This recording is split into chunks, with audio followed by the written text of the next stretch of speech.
Good morning everyone! On this blessed wonderful day, I chose to continue making a cutting board. Unfortunately, this one will be a tale of fails.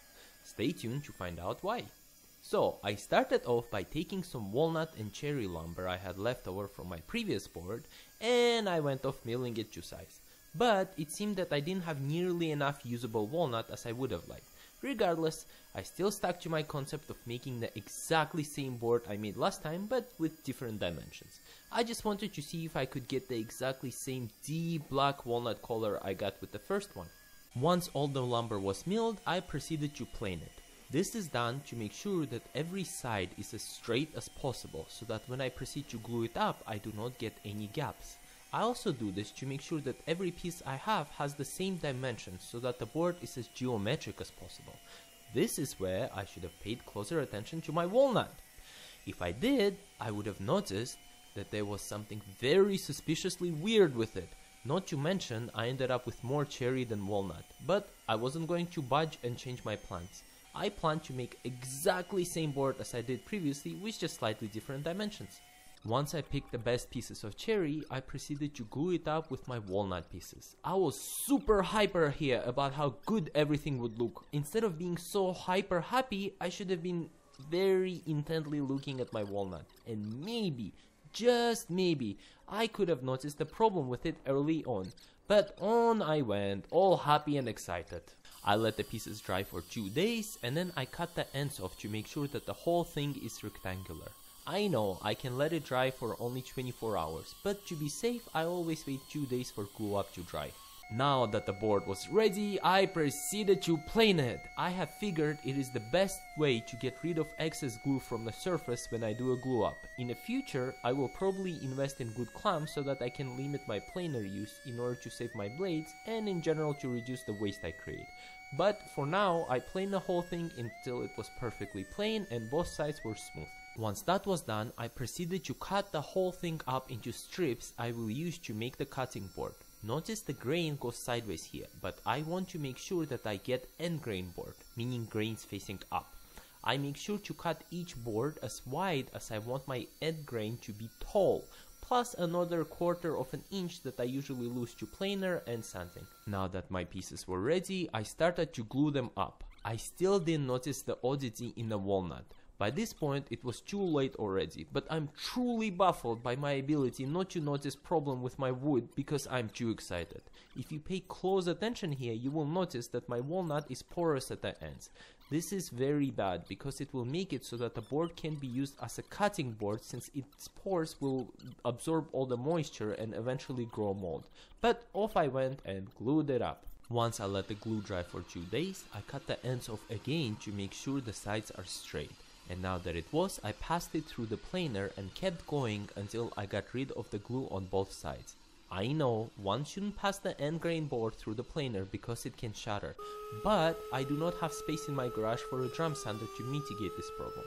So for time being, I'm stuck using the planer, even though that is not the best option. And as you see, after I use the planer, I cut one of the ends off a little bit because the planer has a tendency to splinter the end of the end grain board when it passes it through. And that's where the realization dawned on me.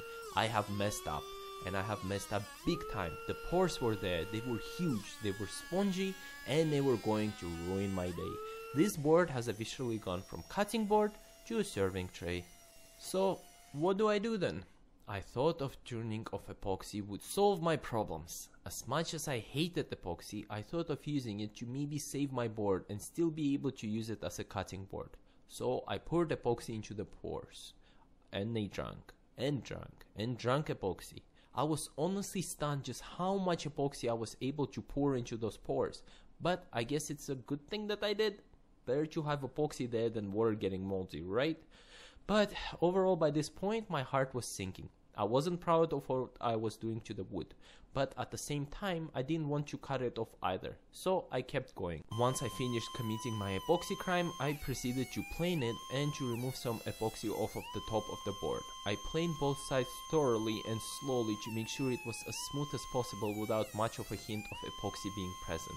Thinking back on it, I should have just cut the ends off. I didn't do justice to this piece of wood. Once planing was done, I cut the ends off a little bit on each side just to make sure it is perfectly square and that any remnants of epoxy on the sides were gone. It was at this point I contemplated removing the parts with pores, but I really wanted to make sure that it stays perfectly square, so I chose not to do that. And now we're almost done. First I started sanding it from 80 to 400 grit, slowly going up by 20 grit each time, and then I wet sanded it once more from 320 to 400 grit. The reason why I do this is to make sure I get all of the wood grains. Kind of like when you're shaving, you use shaving cream to raise up all of your hair to get all of them. This is the same concept. When I wet the wood, the grains raise up, thus making sure I get all of it, so that when if you were to wash it, the board doesn't suddenly become rough when wet.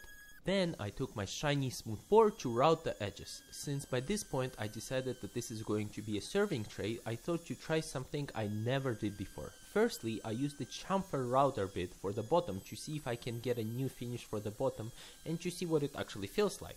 And for the top, I used the roundover bit, but I decided to set the depth to be really low, and this would create quite a large protrusion as you see. Let me know if you like this design or not. I personally kinda liked it.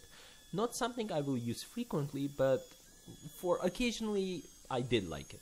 This also made me realize that my bit is dull and is in need of sharpening. Once routing was done, I sanded the whole board again from 360 to 400 grit, just to be sure that it is smooth and to make sure corners are round, and to make the pointy lips from the roundover bit be less sharp and curve them a bit downward.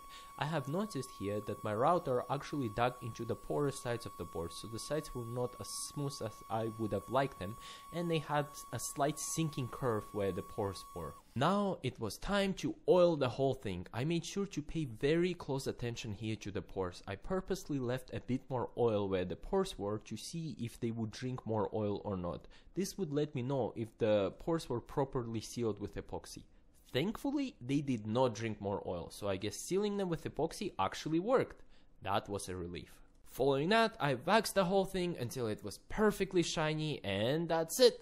The serving tray was finally ready. In a way, I achieved what I set out to do in terms of design. However, I really wish I noticed those pores earlier. If I did, I would have been able to remedy this failure. In general, I do not know if keeping pores is a good idea or not, so I would appreciate if you guys can let me know.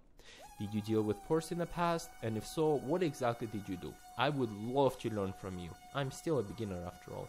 Thank you so much for watching. If you enjoyed this failure of mine, please consider leaving a like and maybe subscribing. I try to release videos every week. If you have any comments or suggestions, those are very welcome too. Or you can just say hi. I'll say hi back. Thank you again for watching, and I will see you next week. Bye bye!